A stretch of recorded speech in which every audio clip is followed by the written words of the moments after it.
I think it's good morning to you,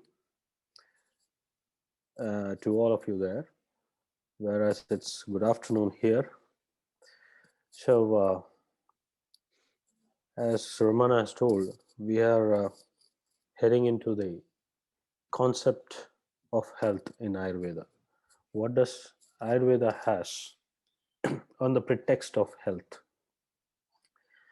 You are aware that Ayurveda was a medical science of the ancient period, but even now it is serving quite a good number of people, especially in countries like India, Indonesia, Thailand, Malaysia, etc. So, what is Ayurveda? Basically, you may have some of you, I think, as Romana has told, you are in touch with them. So, you may have the basic idea as what is Ayurveda, and you may also be aware that Ayurveda is not just a medical science.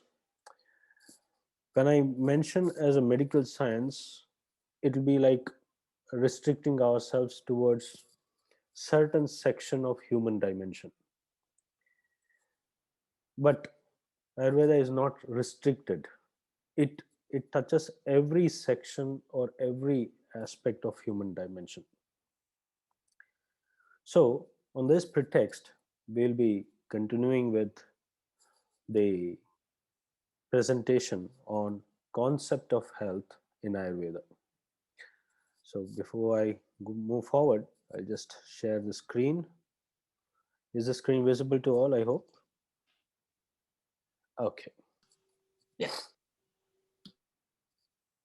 So now, so we have the concept of uh, health. So before we move forward, I think I just like to mention one important words of Josh Billings. There are a lot of people in this world who spend so much time watching their health that they don't have the time to enjoy it. So most of us read, most of us see, most of us just feel that we need to be healthy by seeing others, but seldom that we, most of them, don't go with it. They only read about others. So, here in this presentation, what you will be taking back home. So, first of all, what is health? Here, definition of health and from various perspectives, you will be just brushing out. Then the second one is why do we need health? What is the necessity of that? Again, from various perspectives.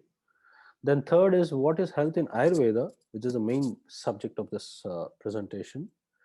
Then components of health described in Ayurveda with the relevant explanations. And lastly, maintaining health as per Ayurveda, methods and modalities through which this particular system of life gives us gives to the people. So at the outset, we'll have a brief look over the definitions, that is what is health. So first one is the general notation.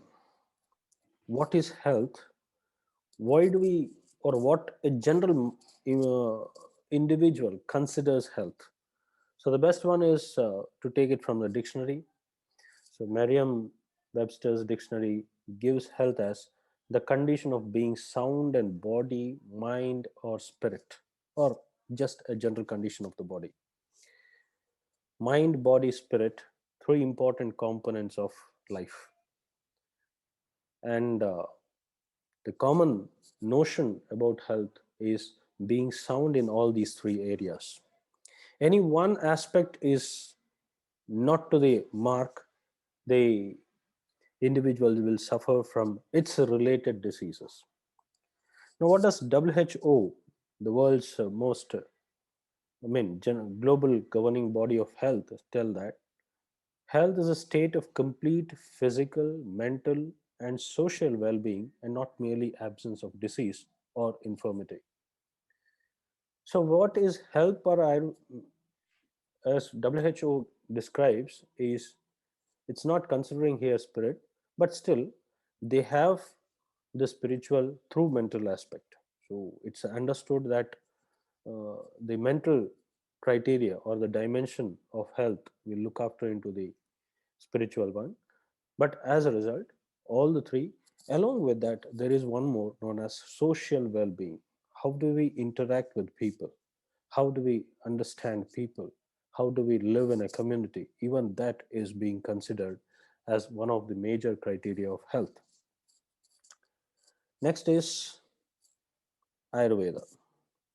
So this is from the most famous book of Ayurvedic classics known as Sushruta Samhita, which was written in the year 5500 BC, which is, I mean, not exactly, but some around that age. So accordingly, it gives samadosha, samagnischa, samadhatu, malakriyaha, prasanna atma indriya manaha, swastha ityabhidiyati. So this is the most coveted reference which describes or defines health in Ayurveda. We'll be going into the details as we go along. So just before that, why do we need health? What is the necessity of that?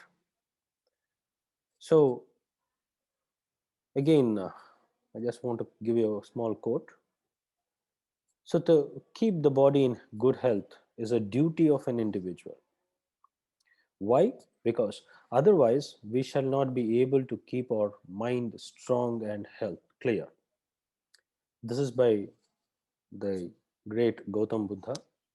So even he needs, or he emphasizes the need for keeping body healthy so that we have a strong mind. Now what does this strong mind do is again rejuvenate our body, and it gives that extra strength so that we can move forward to meet the challenges of life. So I'll be showing you three snaps. The first one is a picture. Now a picture is worth of 1,000 words. You can see a man standing in front of a construction building. So that is one aspect. This is another one where the caption goes, a picture is worth more than we see. And the third one, a picture is worth more than we experience. So just go back to the first one. Worth more 1,000 words. There are thousands of challenges, thousands of things. Mere this picture depicts a strong body and mind can conquer any challenges that will be facing.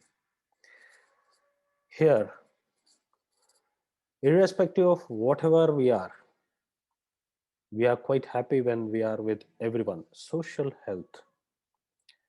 We When we interact with people, because human beings are more of community based people, so we should be interacting with others, and that happiness gives us more social health, mental peace, and automatically the body health. This is the third one. See beyond the picture. There is a lot of experiences we may have, but every scene or every picture, every landscape is a new experience. Every thought will be a new experience.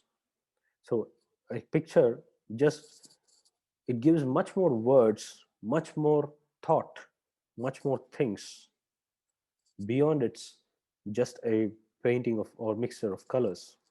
So this is about the three different dimensions of us. We should have a good body health, physical health, social health, mental health, and even the spiritual health. So coming to the aspect of Ayurveda. So we have four circles intersecting between them. The first is Atma, Sharira, Indriya, and Sattva. Four different aspects of life. There are four components of life. Life runs with these four components. So basically, one is Sharira, the base of all other three. Second is the Indriya, through which we have different perceptions, different understandings, and the main receptors of knowledge. Then we have Sattva, the mind, which acts as the analytical wing of our body, analyzes the whatever perceptions that we have and passes it to the next one, that is Atma, soul, the reservoir of knowledge. So these four, when they combine, then only we have what we call it as life, Ayu. So that is why Ayurveda is considered as science of life and not just a medical science. It deals with every aspect of life. All these four aspects are taken care of: Sharira, Indriya, Sattva, and Atma. Body, senses, mind, and soul. For what? For the completion of important things. Ayurveda emphasizes on mainly three major, in fact, four major factors. In that, the first three is dharma, artha, kama, and the fourth one is moksha. Moksha, as you know, salvation. So, to attain salvation, these three are to be taken care of, and these three form the basis of our activities. Dharma, our duties, which are towards humanity, towards ourself, towards our people, towards our uh, community, etc. Kama refers to desires, desires which will be fulfilling the different aspects of the duty, in fact, not self oriented desires, but the desires which are concerned with our duties and not self desires. Desires concerned with the duties is what we are actually supposed to do. Accordingly, those desires has to be fulfilled so that our dharma, our duty is completely uh, performed. Artha, artha refers to perception. So, which all we need to perceive, all that is again required for dharma, that is again required for the desires. So all these three, they are interrelated, and achievement of all these three will lead to the next one, that is moksha. So next one is, and the what is health in Ayurveda? So the health in Ayurveda, as we have defined, samadosha, samagnischa, samadhatu, malakriyaha. Again, it is, we have to add prefix as sama. Prasanna atma, prasanna indriya, prasanna manas, swastha vidiyate. So this is the definition which you can remember from the very first slide that we had described. So what is samadosha? Is proper functioning. So basically, what is dosha? Dosha is that concept of Ayurveda which deals with the functional aspect of our system, body system. So there are three doshas, as you know. So accordingly, they are assigned with the different functional aspects of the body. So these functioning aspects should, or factors should work properly so that our body functions properly. Then you have samagni, sama agni, or proper metabolism. So where there is proper metabolism, there is proper digestion, absorption and assimilation of whatever we take. If there is no proper metabolism, then the functioning again, dosha functioning will be hampered, and so is the body. With proper metabolism, all the factors and all the components of the body, they get equally nourished, properly nourished, and so will be the proper development of the body. Samadhatu, the proper build or tissues of the body. There are seven as per Ayurveda. So the bulk or the gross structure of the body, where these dhatus are for the strengthening, holding of the body. So all these three, in fact, the fourth one also, sama mala kriyaha, they compose of the body structures, or they are into the body parts. So with all the three in a proper way, in an equilibrium way, as per the individual, they form the different dimensions of the body.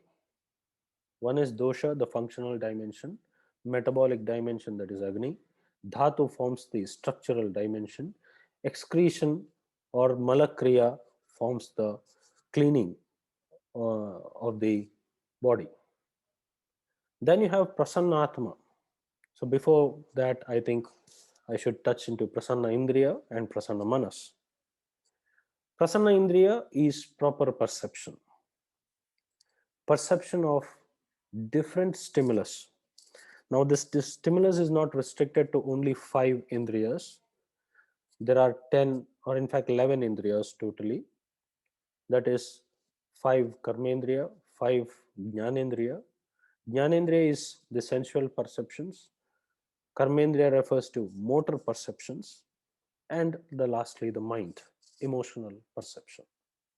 So all these perceiving organs, they should function in a most uh, good manner, or a pleasant manner. It should give pleasantness. The knowledge obtained by them should give pleasantness, and they should give soothing effect to the next one, that is manas, prasanna manas, a very peaceful mind.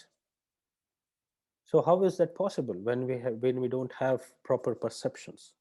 So perception is forms a very important aspect for having a pleasant mind. And lastly, prasannatma, spiritually pleasant.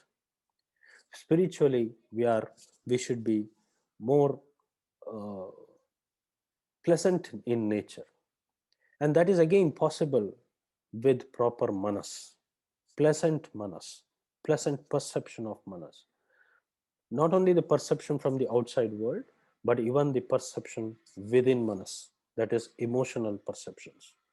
Even those, when they are in a state of pleasantness, it gives the next step, that is prasanna atma, very pleasant soul.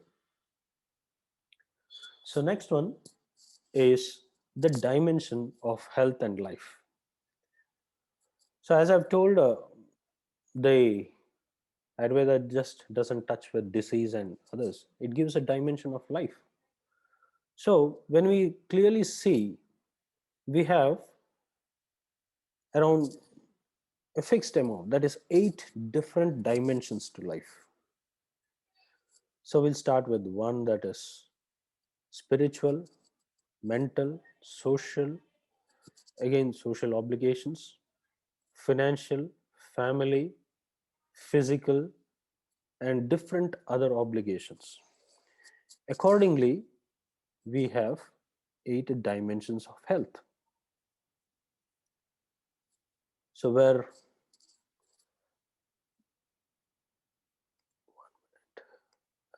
yeah, so 8 dimensions of health. So here you have samadosha, samagni. Samadosha as proper functionality, samagni proper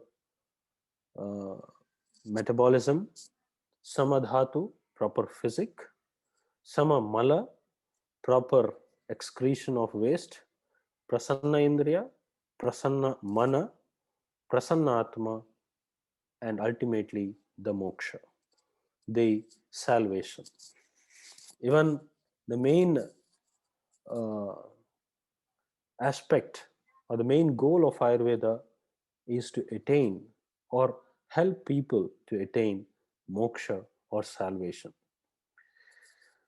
So, when we compare it, so we have different aspects like mentally prasanna mana. So, there is equality. You can have the uh, relationship between different aspects of life and different aspects of the health definition also. Like socially, prasanna indriya, where we are socially more acceptable, samagni, where there is proper metabolism, the proper development, samadhatu, then we have proper physic, samadosha, proper functionality of physic, and samamala, proper excretion. Along with that, obligations like uh, family obligations, etc. Everything gives a dimension to a life. Same way, prasannatma or a pleasant soul, pleasant mind, pleasant uh, perceptions always gives a very important rejuvenative effect on the body. So, wherein that is why health needs to be seen in a more holistic way of manners in the sense of atma, manas, and the body. So next is we have again one more the words of Buddha. The secret of health for both mind and body is not to mourn for the past, not to worry about the future, or not to anticipate troubles, but to live the present moment wisely and earnestly. So, why have you selected this quote? Is so when we see the different aspects of this particular dimension of life, we always try to evade the future, anticipating something, and or we also mourn in the past for something that has been already performed or done, which cannot be corrected. So, wherein in between these two, the present is always forgotten. And if at all we have, and what does that result is? It results in a turbulations within our thoughts, emotions, and as a result, the prasannatva or the pleasant nature of the individual, pleasant nature of the mind of the individual will be lost, and as a result health starts deteriorating. So that is why the emphasis was laid on the prasanna manas, prasanna atma. So continuing with the presentations. So next is components of health in Ayurveda. So what are the different components that we have in Ayurveda? So we have, basically we can divide it into three basic components, that is physical, mental, and spiritual component. So just it will be the same words, but as it is a part of these uh, definitions what we have. So what is a physical component is where we look into our cells, our body, our social structure, our physical existence. So where an individual may be diseased or not physically, somatic, what we call as somatic diseases. So there it will be more resulting in them. ill health with respect to the body. So where we have in the definition, as we have told, samadosha, proper functioning. So what are the functionings of dosha?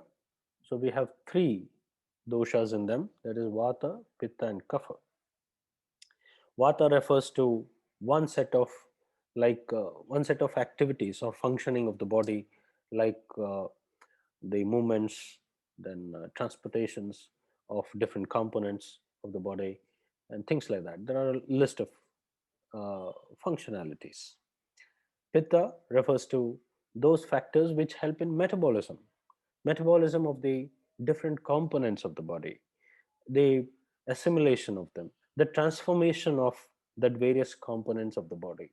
So wherein we take something, they are digested, they are absorbed, then they have to be assimilated into a homogeneous stuff, so that our body can get more stronger, they can get nutrition, etc. So that is a work of pitta. And lastly, the kapha, the factor that helps in proper sheathing of the body, protecting the body, like immune system mechanisms, the mucosal layers, so that the irritation is lost. I mean, it is insulated, things like that. So these are three main. Actually, the dosha concept of dosha is more on the functionality of the body, where each dosha represents a set of functions. So any dosha, if it is hampered, if it is vitiated, in the sense that particular set of functionalities will go or will become, uh, they just cause harm to our body. These, as a result, we'll have different set of diseases, different uh, manifestation of symptoms. So wherein they affect the individual body with different aspects, especially those with which are connected to their functionality. So say for example, you have problem with metabolism, Agni, again pitta dosha, because metabolism is more concerned with pitta dosha. But while we explain the definition of health, we have one more aspect as sama Agni. So proper metabolism, a special reference to metabolism is given, even though it is coming under the domain of pitta, because sama Agni, without metabolism, the transformation of substances, whatever we take, is not possible. So as a result, the special emphasis is given. In fact, the metabolism is the method, or it is the process through which nutrients to all the three doshas are and including the uh, components of the body is formed or is resulted. So that is why metabolism, even though comes under the pittaja, or the factor or the functionality of pitta dosha, the metab- the aspect assumes a special importance, as even a mere small hampering or a mere change in the metabolic aspect of the body will result in sometimes even deadlier diseases. So that is why a special emphasis was given. So you have again the different aspects of Agni also. So Jataragni, or digestive mechanism, or digestive fire, what we call.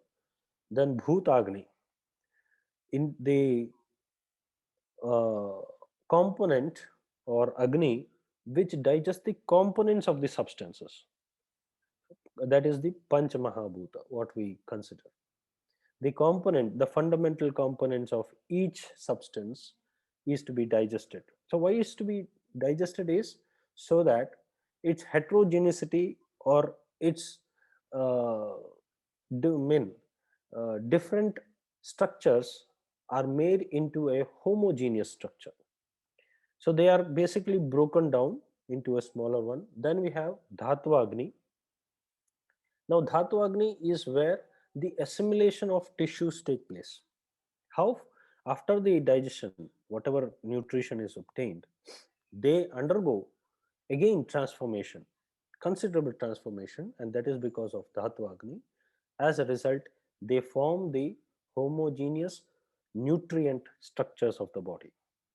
Then lastly, the Malagni, which is the uh, those metabolic factors which result in the excretion, proper formation of excretory products.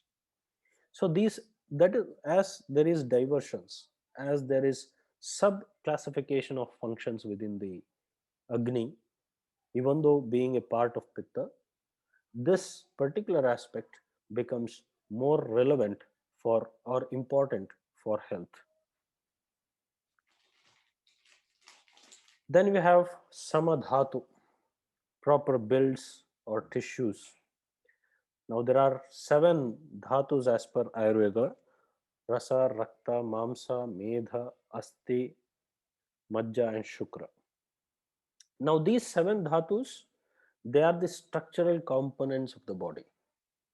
They are those which give shape, which sustain, and which help the body to grow, develop, and so on.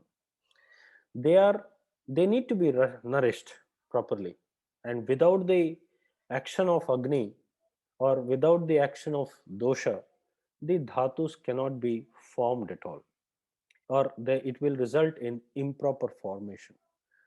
So wherein it may increase in the bulk, or it may increase in their quantity, or it may result in improper formation of themselves. So because of the action of Agni and dosha, that is improper metabolism, improper functioning of the dosha will result in improper formation of dhatus. So all these three are physical components.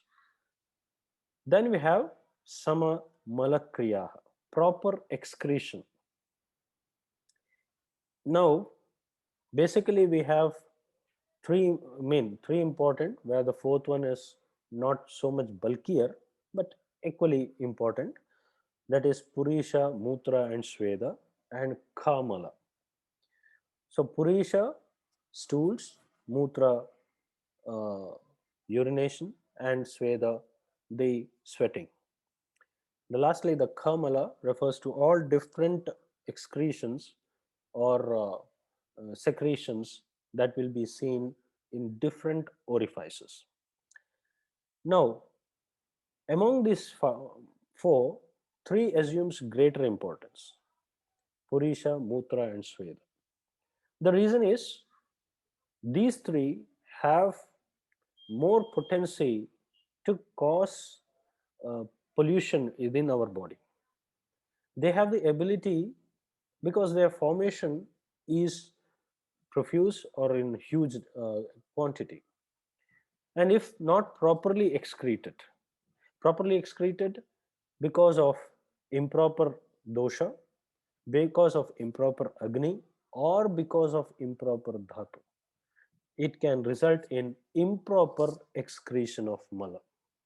So if that doesn't happen, then it is sure that we are going to be, what do you say, deceased, and it will be affecting more of physical diseases or somatic diseases, what we say, rather than psychological.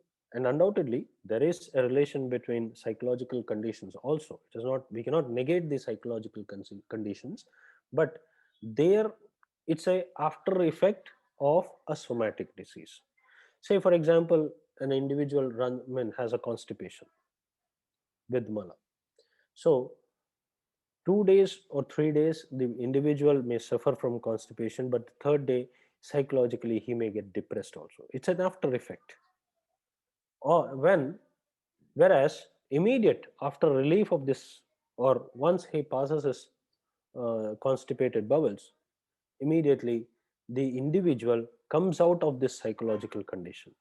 Now what happens next, that's a different thing, and exact cause of that again we may have to analyze. But this is a very small condition. I think most of us may have this particular effect, or experience rather, a constipated bowel sometimes.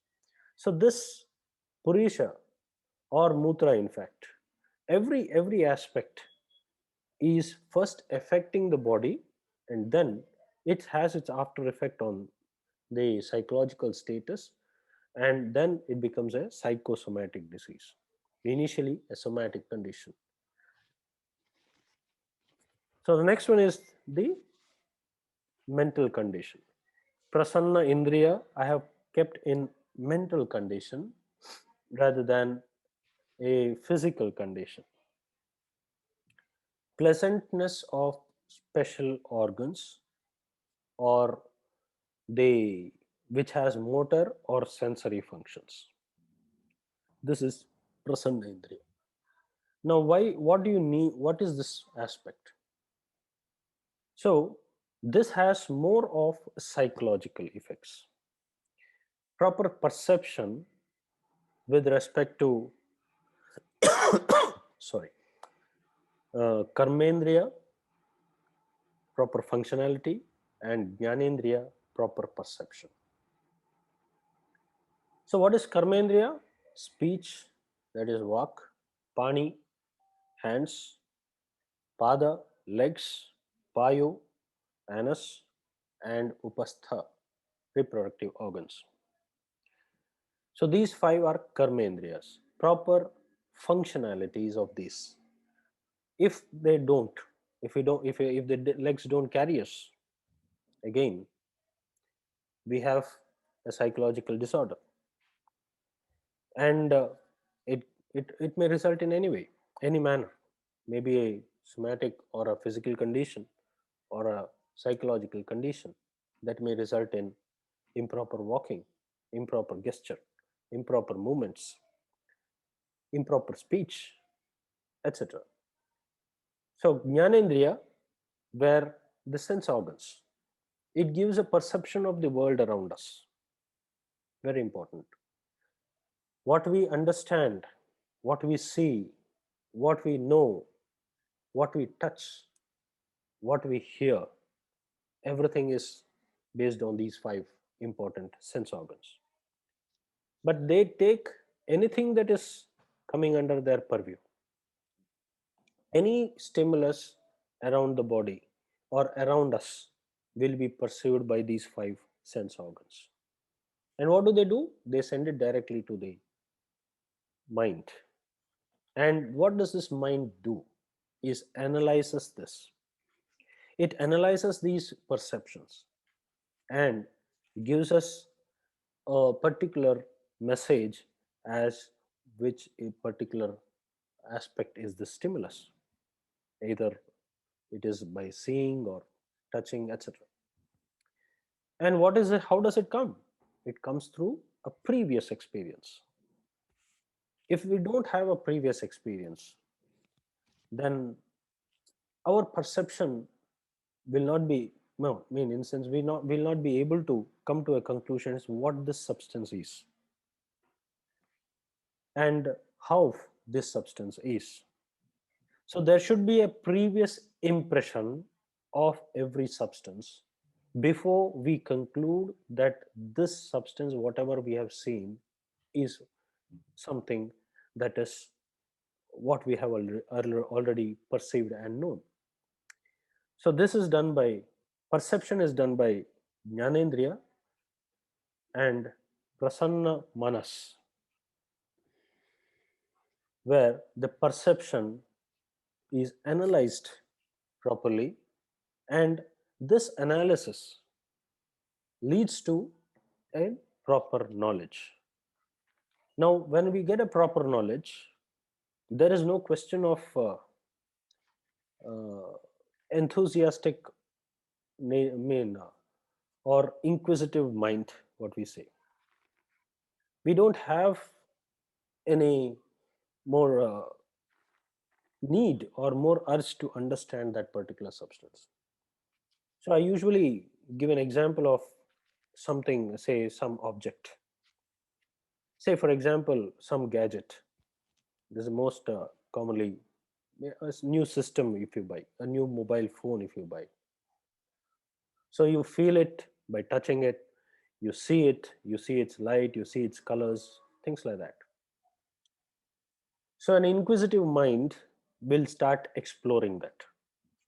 So the five sense organs will only give you the aspect as what is its color. It comes into it and your color is fine, and you see its light, backlight, display, etc., etc. Now when you try to analyze, which is the work of the mind, and that mind will start analyzing the substance, what is a special feature, etc., etc. So that is why when an individual gets a new gadget in the first 3 days, he goes on, or he or she, they go on exploring it to the extent that they are satisfied with whatever they need. Once it is done, once they are completely satisfied, once they are very much done with that, even though they might not have explored what the system or the gadget completely, their mind becomes a pleasant, a completely peaceful in condition, a pleasant condition, and immediately the gadget goes to the the interest towards the gadget comes down. So the reason why, because the inquisitive mind has got its answers as what is this gadget, what is the specialty, etc. Whatever questions that have arisen because of analysis of the mind, it has got its answers. So immediately the uh, mind starts to rest because it has got its important aspect. So in mind, basically emotions. When we consider emotions, we have six important emotions mentioned as Arishad Varga. It is also told in yoga and it is also told in Ayurveda. So this six aspects, emotions: fear, anger, then greed, jealousy, sorrow, lust. So when does this come? The question is, when all these most important things come. Is a fear, an anger, is when when an individual is incapable to handle a particular situation. If I am incapable to handle a situation, then there is, first thing is fear, then for survival purpose there is anger. This, and then the next part, that is greed, jealousy. So greed is when, again, when there is over attachment with substance, over attachment of possessions. And jealousy is when you are unable to get that possession, when we are not able to get that possession. So where, as a result, it results in jealousy, ultimately lust, and lastly sorrow. So this is a sequence or a cyclic, it's a cyclic manner. Again, sorrow leads to greed, jealousy, and goes on. So both Ayurveda, and in fact, I think even Romana can also agree that yoga also accepts to free oneself from this. Then how it can be freed actually is when we have proper analysis. Whether we require it or not, is it required for our functionality, our duty? Then when we go into the answers of these questions, and accordingly we try to perceive, and accordingly if we get, try to seek answers rather than questions, then all these Arishad Varga, what we say as six different emotions, they just wind up. For example, Let's continue with the same mobile phone gadget, if you're not bored with that. So, a mobile phone, as I've told, when it is not obtained, you, or when it is obtained but you are over attached to that, two different aspects. When it is not obtained, you don't know anything about it, there is no problem with your emotions, because you're not aware of that. Say around 20 or rather 30, 35 years back, there was no gadgets, so no one is worried about that. But what happened later? There is introduction of this gadget, so everyone wants to buy that. There is greed. If someone has it, he feels jealousy and greed to have it. When he is not able to have it, ultimately there is a lust to forcibly obtain it, or they may just end up with sorrow. So somehow, if he really does anything, then there is fear or there is anger, if he is not shared.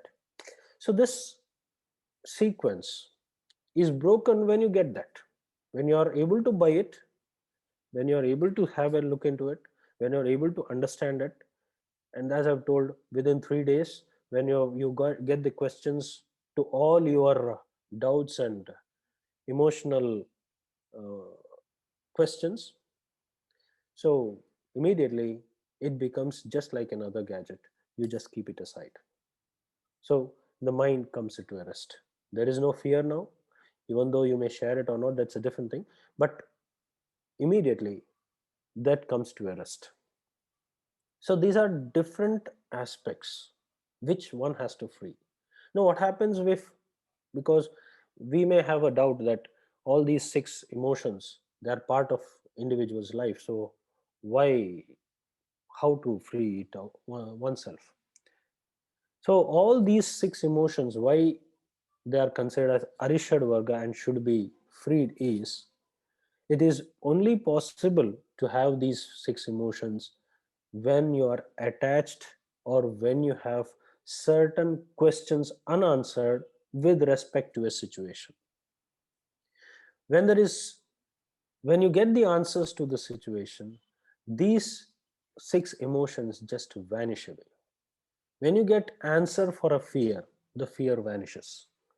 When you, and of course when the fear vanishes, so is the anger, because you're already in possession with the, or you're already in the uh, ability to control or to control the situation. So where greed, jealousy, everything just vanishes, that is where, that is what is knowledge. When you have proper knowledge of any situation, every aspect that is surrounding, every emotion that is surrounding that situation just vanishes, and it leads to a tranquil mind, a very peaceful mind. So that is why these six have to be removed or have to be freed. Else what will happen is, these six produce an enormous amount of psychological stress on the body, and this psychological stress will have its own implications on the body also. And as a result, man will uh, have, or every individual will have different other kinds of diseases. Sometimes it hampers the uh, functionality, that is dosha, dhatu, mala, agni, everything. A simple example again, because stress is a most important thing that we have today. Uh, in Ayurveda, I think it's in the third chapter of Ashtanga Sangraha, as how should we eat. A very simple thing. Uh, an individual should be, what is the position and what is the surrounding that he has to have during his uh, breakfast or lunch, or whenever he consumes food. So he should have a very tranquil environment. He should not have a distracting situations around. His mind should be very pleasant, cool, concentrating on the food that we take. Now, if all this doesn't happen, then the aspect that they have told is it leads to indigestion. Very perfect, very clearly it has been mentioned. Now, because of psychological stress, there is adequate amount of uh, indigestion problems today. And you know very well, or if you are aware, you can Google it also, that psychological stress is one of the major cause for indigestion. So that is why these Arishad Vargas, they not only affect the mind, but also the body of the individual. So coming to the next one is the spiritual dimension of this particular health definition. Prasanna Atma. So what is Prasanna Atma? How do we have Prasanna Atma? So basically, attainment of proper knowledge. So you, as I've told, you have many perceptions all over all over us, all between us, in fact, around us. So what happens when we have a proper perception is you have proper analysis that leads to proper knowledge, and this proper knowledge or a correct knowledge leads to a complete knowledge of certain things or certain situations. And as a result of this complete knowledge, the mind becomes pleased, or in fact it attains a peaceful situation, a pleasant situation. And when mind is not agitated, the individual's soul also spiritually, he or she, they proceed further into a different levels of pleasure, that is the second and third levels of pleasure. So this, as a result, an individual starts to understand his internal realism, or else what we tell as self realization. What are we, how are we, and what is it that we have, and what is this spirituality, which comes under the higher mental functions of the body, mind rather. So wherein an individual reaches to that higher mental functions, enlightenment, what we consider, he has proper perception of knowledge, he has the ability to give out this knowledge to different people who come to seek it. So the next one is maintaining health as per Ayurveda. How to maintain this health? So we have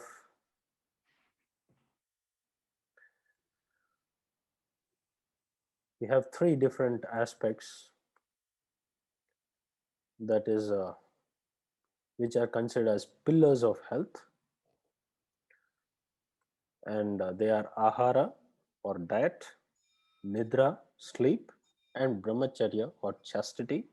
Again, we have three causes for diseases, and they are asatma indriyartha samyoga, kala or time factor, and karma, improper activities. So now the three pillars, if we have proper knowledge of these three pillars, that is diet, sleep, and chastity or brahmacharya, then we will have proper we are free from diseases. In fact, there is one saying in Ayurvedic texts that if we know how to eat properly, then we are free from diseases. And that's very true also.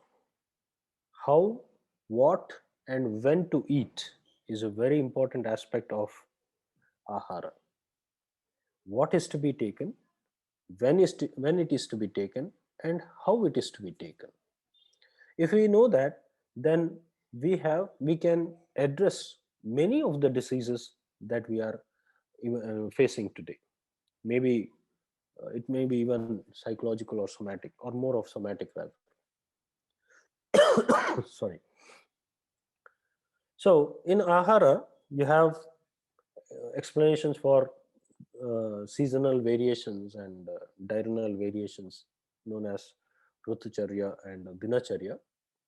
You have even compatibility, because two different substances, when we combine to form a food preparation, then its compatibility is very important. Where if it is not compatible, then again they cause problems to the body. And as per individual conditions, there are certain restrictions, like say for example, uh, kulatha in case of a pitta dosha person or pitta prakriti person, it may cause good amount of hyperacidity, things like that. So food has to be in a very planned manner, as per the requirement of nature and surrounding that we are. That is what we should know, what we should take as per the surrounding, as per our individual constitution, and also when to take, when, in which season, when, in which time, etc. So nidra, another important aspect, sleep. Without sleep, we may lose our life span also. Sleep is a very important uh, dimension of one's health. So again, there is mentionings of its seasonal and diurnal variations. Again, the sleeps differ, the amount of sleep, and as per individual conditions, whether he's diseased, no, or healthy, or again the Vataja person, etc. So accordingly, the sleeps or the need of sleep differs.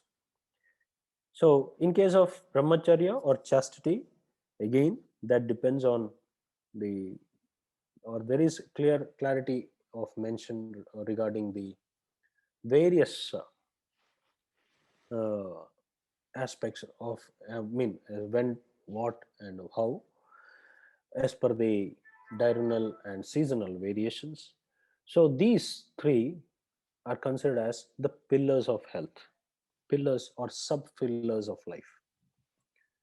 So why they are considered as pillars of health? Because any disturbance in this will lead to very serious diseases, maybe even life threatening also. It may be psychological, it may be somatic diseases, or it may be both. So as a result, the individual may succumb into different diseases.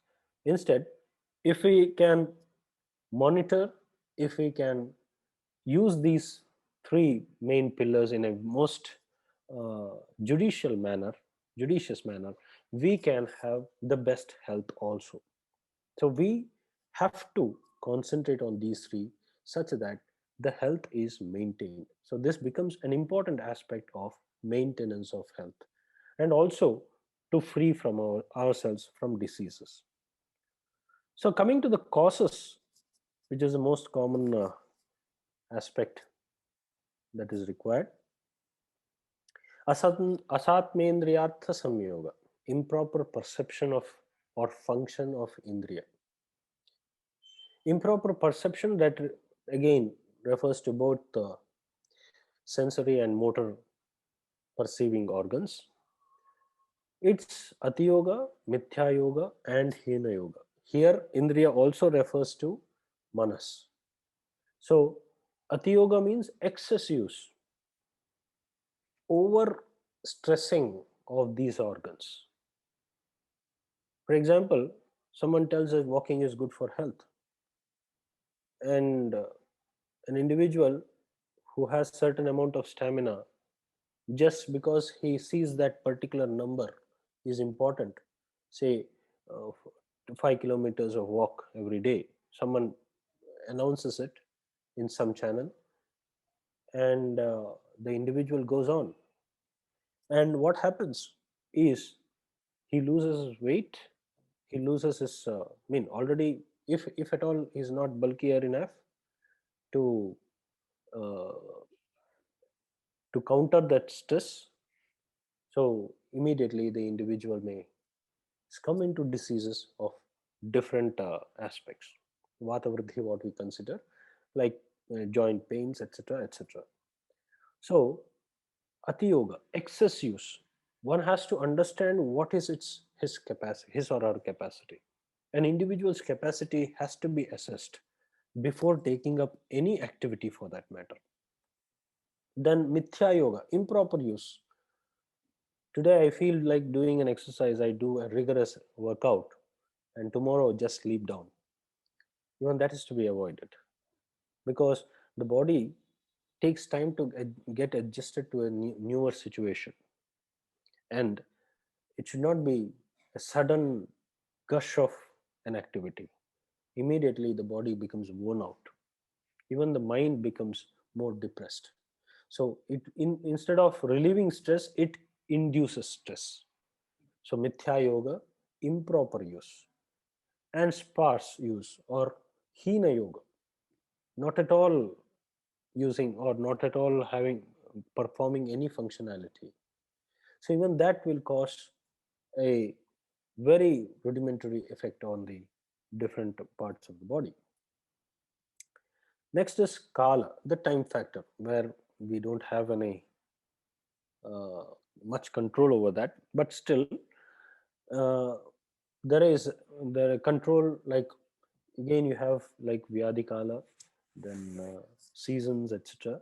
So excessive exposure during these seasons, like excessive exposure to cold or hot and things like that, so or improper anything, all the three, so where they lead to its related set of diseases. So every you have every set of diseases, like uh, say for example seasonal diseases.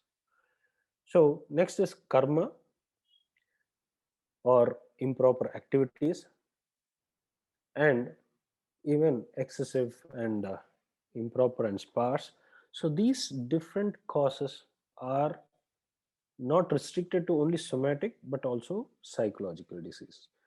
And on the contrary, if you have proper knowledge of ahara, nidra, and brahmacharya, that means you are not going to perform all these three, or these three causes of diseases will not be possible to be performed by the individual if we have proper understanding of ahara, nidra, and brahmacharya. So coming to the next one, that is modalities of treatment and health maintenance. So Ayurveda has different modalities of treatment, and for not only for disease, treatment of disease, but also for the maintenance of health. So basically there are three types, different modalities. One is shodhana, shamana, and swasthahita. Shodhana refers to five purificatory procedures, or what we can call as panchakarma. So there are five, that is Vamana, Virechana, Baste, Nasya, and Raktamokshana. So where these five modalities are for complete internal purification of body.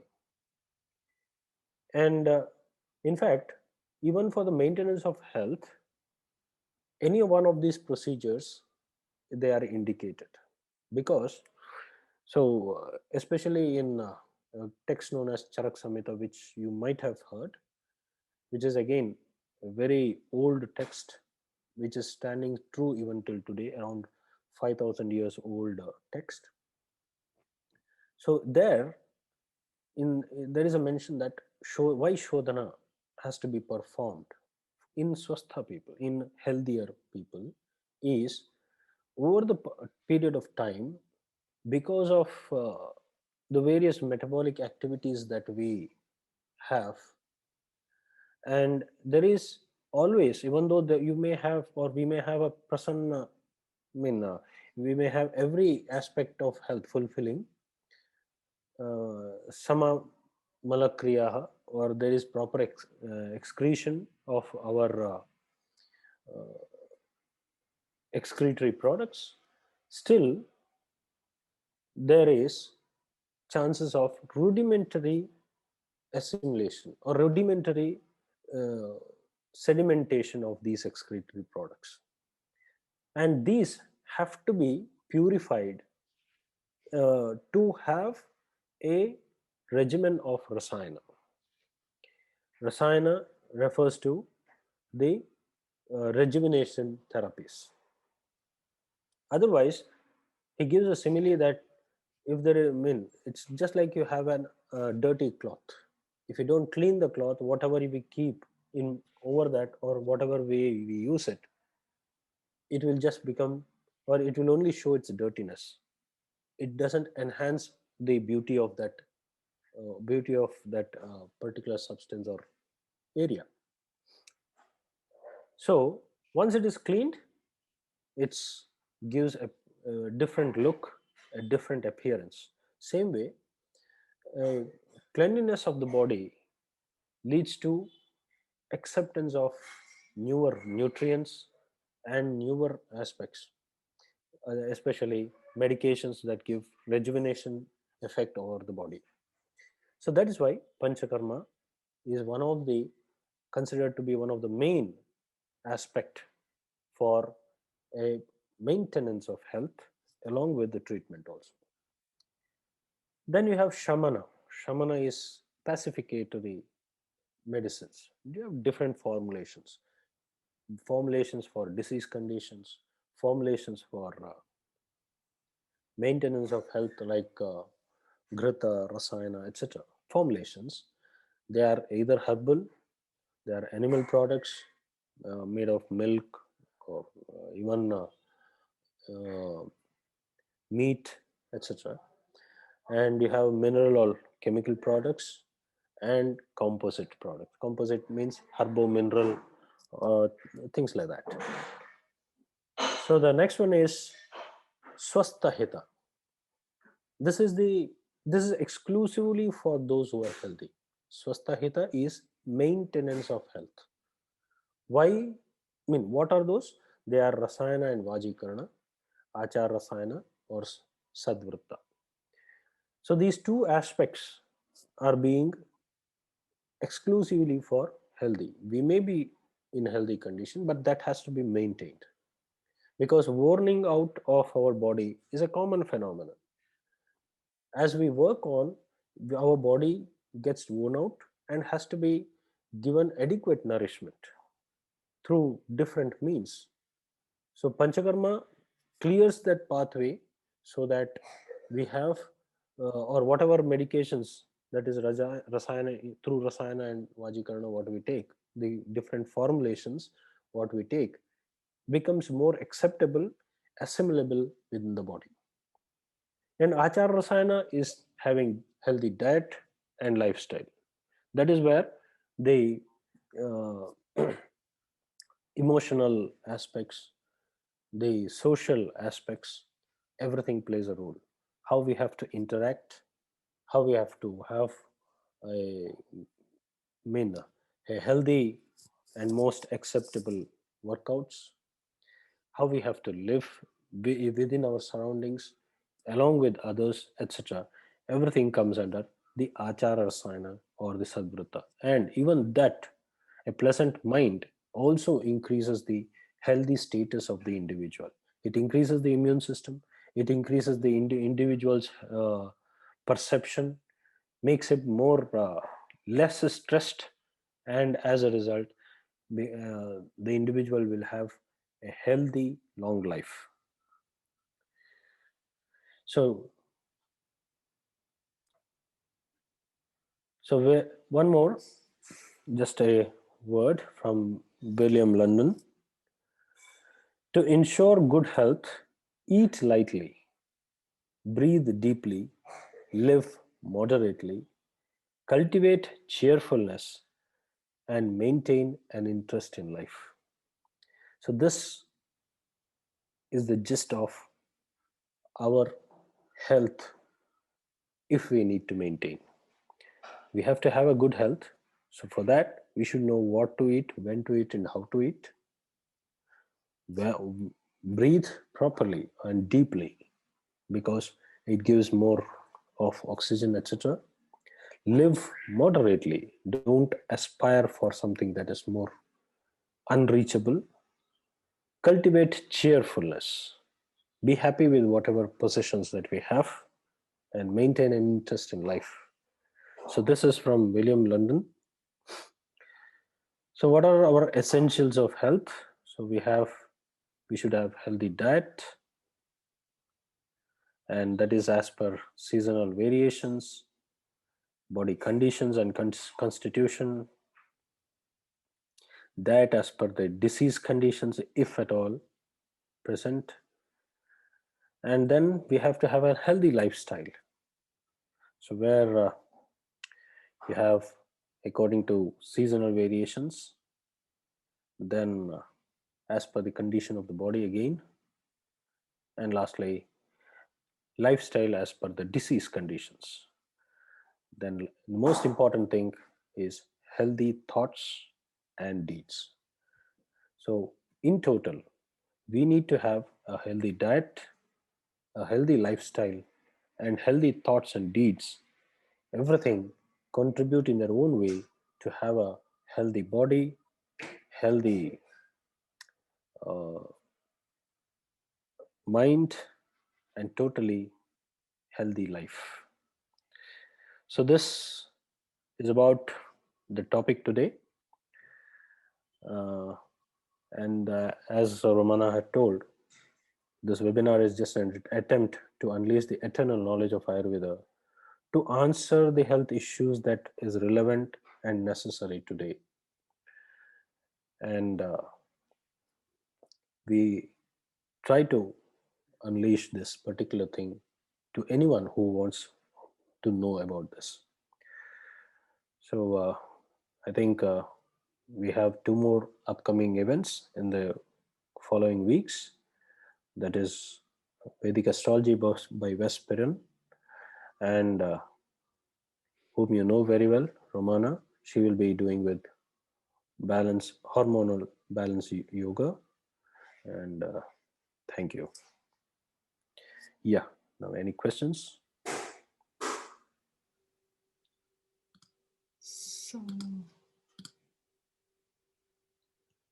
So then thank you, Dr. Mahesh, for this very interesting and detailed explanation of Ayurveda.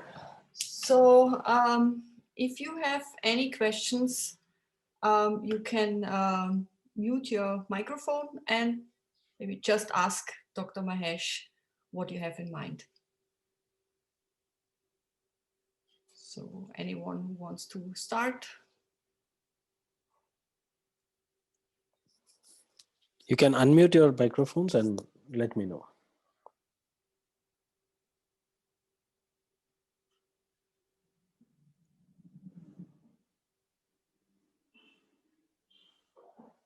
Yeah.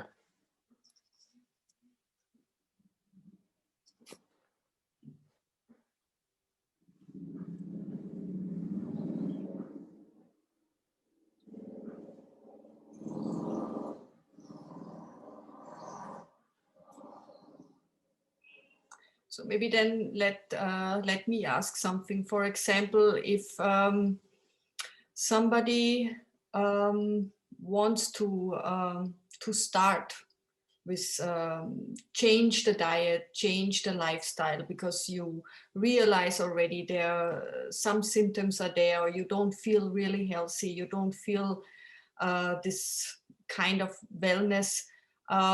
What would you recommend anybody could start right from the beginning?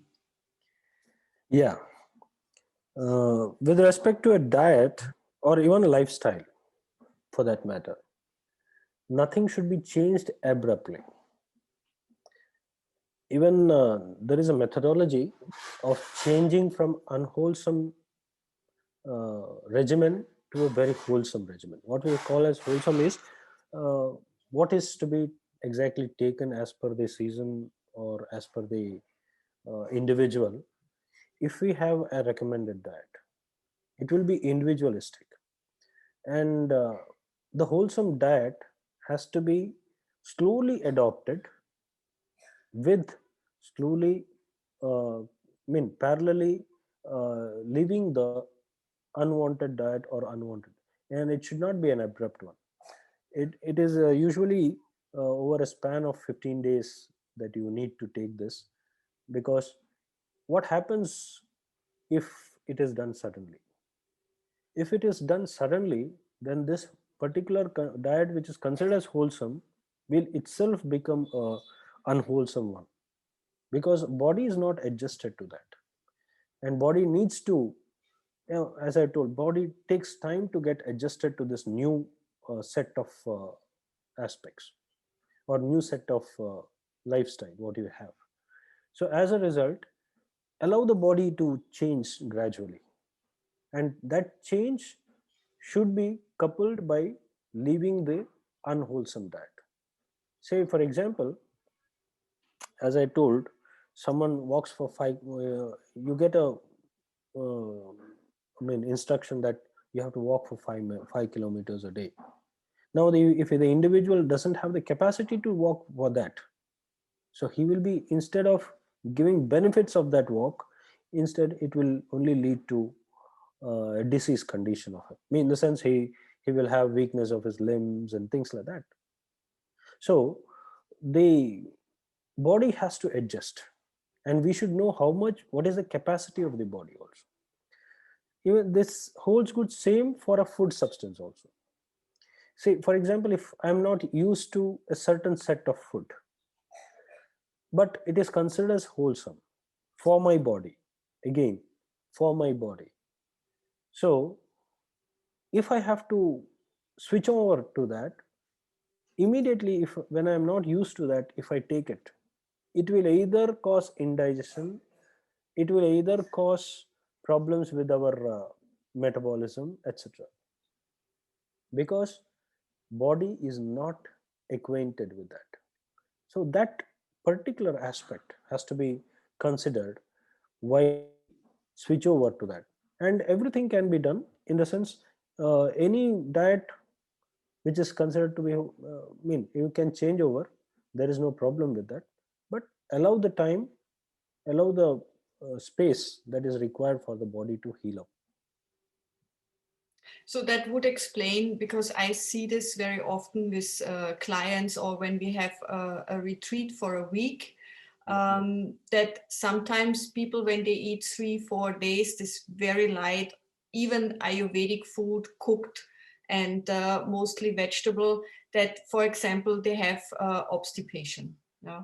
Yeah, So because it because is then maybe from where they start, it is, you can also say, too quickly change with another to change to this other diet.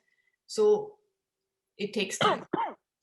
yeah, naturally, because the body's adjustment time is not as quick as we think. So every part, it takes its own time to get adjusted to that, such that the acceptance is done. So we need to give that space to the body also, so that the assimilation and digestion is proper. Mhm. Mhm. Yeah.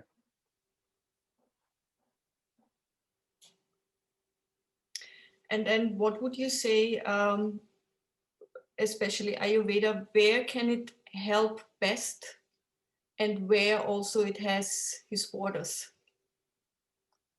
Mean? For example, there is a limit where this Ayurvedic medicine and also the tools what Ayurveda has, uh, maybe also in your experience, where is the most benefits in kind of symptoms and disease, and where it is also difficult, or where it needs more to that. Yeah. Actually, as per our understanding here, we usually see chronic diseases like uh, arthritis or joint disorders, then spinal disorders like spondylitis and skin disorders. They have a very good benefit. Patients suffering from these, they get very good benefit, including even GI disorders also, from Ayurveda than any contemporary medicine. But we have limitations. No system can be completely perfect. If it was perfect, I think nothing would have replaced Ayurveda because it is most ancient one. So there are certain loopholes or imperfectures such that the modern system is helping us. Like, say, for example, certain activities, probably it was in the past or not, we are not aware, but there are certain activities like emergencies, so which we are unable to hold on to. But again, there are stray references where emergencies with Ayurveda have been treated even today. But again, there is, I think, quite a good amount of time to understand them.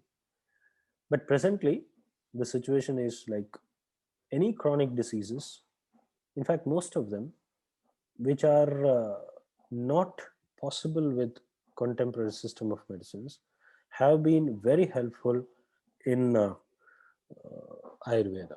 They have uh, they have experienced good benefits with Ayurveda. The most common one is joint disorders. Even people with who are advised for knee replacements, they have been prevented from that particular surgery. So such vast applications can be done. And the other one in healthy individuals is the immune systems. Immune systems, presently we have this pandemic running all over. I think, and it's a need also. Ayurveda has given a very good in contribution in this particular field, immune system. It is quite a natural way of building it. So first thing, if we know a proper diet, if we know how to maintain our sleep and chastity, which are the three pillars of health, then I think that will itself give a boost to the immune system. Food is a major, or diet and pleasant mind is a major booster of immune systems. If we don't have, if we have a stressful life, then that itself will bring down the immune system of the body. So have a pleasant mind. That is why yoga is also very helpful in meditations, pranayama, etc. The reason is it makes the agitated mind come down and rest itself.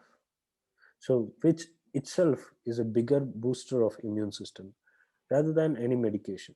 Along with that is augmented by the Ayurvedic medicines in the sense, again, they are all parts of the Indian culinary. If you can just say, for example, turmeric, and you have what is that, sesame oil, everything will just one or the other way, they are connected to Indian spices. So they also have a very important role in immune system building. So these are the different aspects which Ayurveda has a very strong hold even till today. So this would have been my next question, to give some few tips for this situation what we have now, and how can I, what can I do in very simple steps. So you answered already what we have to take care also now, or if I can share what really, what is my kind of sadhana, my practice every day is just to drink in the morning um, one big cup of cooked warm water. Yeah. Even I do this in the morning and in the evening. I can feel that it's like this cleansing, also what you mentioned before, and to add as many spices in the cooking as possible. For example, it doesn't have to be 10 different. It can be ginger. We get it also here. It's very common now in Europe. Okay. Curcuma, little bit chili, pepper. So and also good oils, and yeah, and with small things like this, you can improve immune system, improve your metabolism, and feel good. So I think these are small things everybody can take care at home. I don't know if anybody of you has also this experience already. Yeah, if you have some Ayurvedic tools, which are you doing already at home? So small things have sometimes a big effect. Yeah, true, true. Yeah. Basically, you have to maintain the metabolism. If you have a good digestion and metabolism, that itself is a big boost to immune systems. So proper movement of excretions and proper feeling of appetite, digestion, etc., is the biggest contribution that you can do for your body to is maintaining it. It gives immune systems, it boosts immune systems, it gives you a healthy feeling and a very good aspect, such that you can, to a certain extent, even fight away these pandemics aspect. We are seeing here people are having that experience.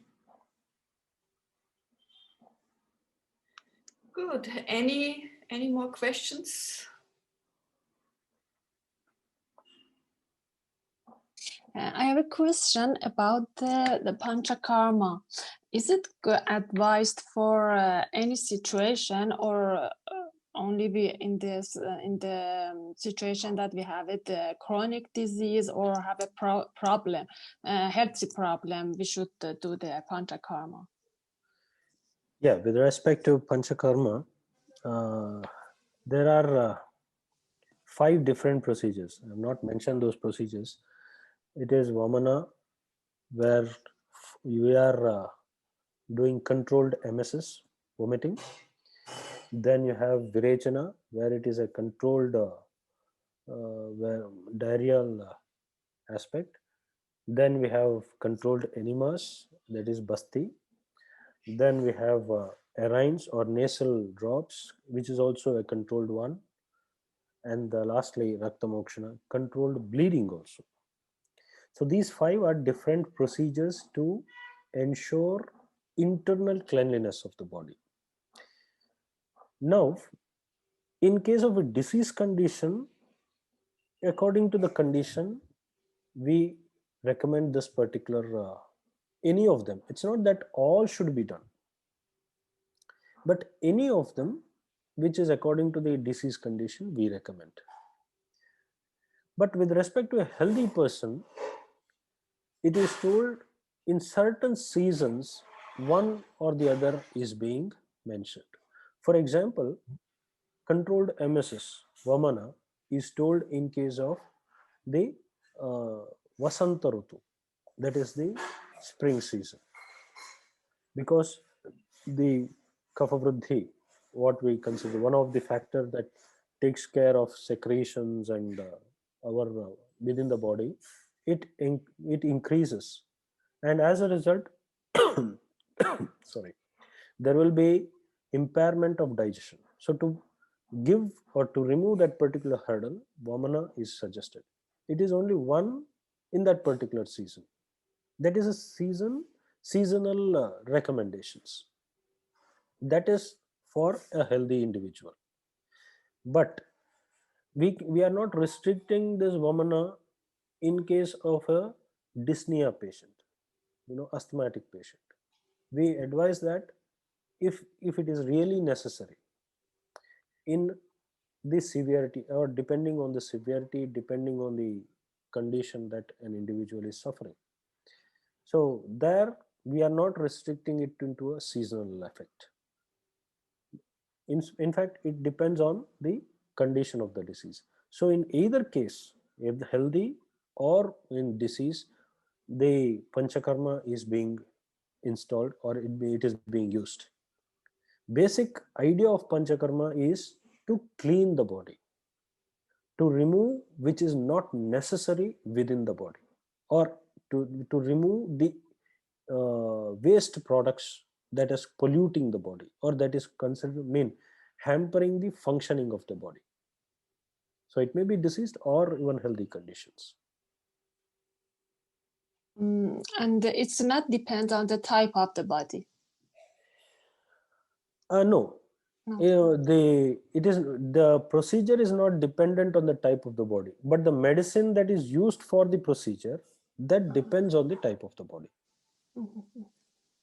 Because when we are controlled, say for example controlled virechana, you have quite a good number of different formulations, single drugs, herbs and other, which are being used for the procedure.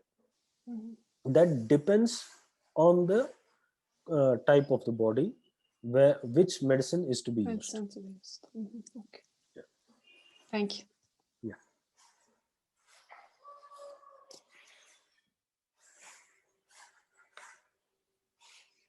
Anything else?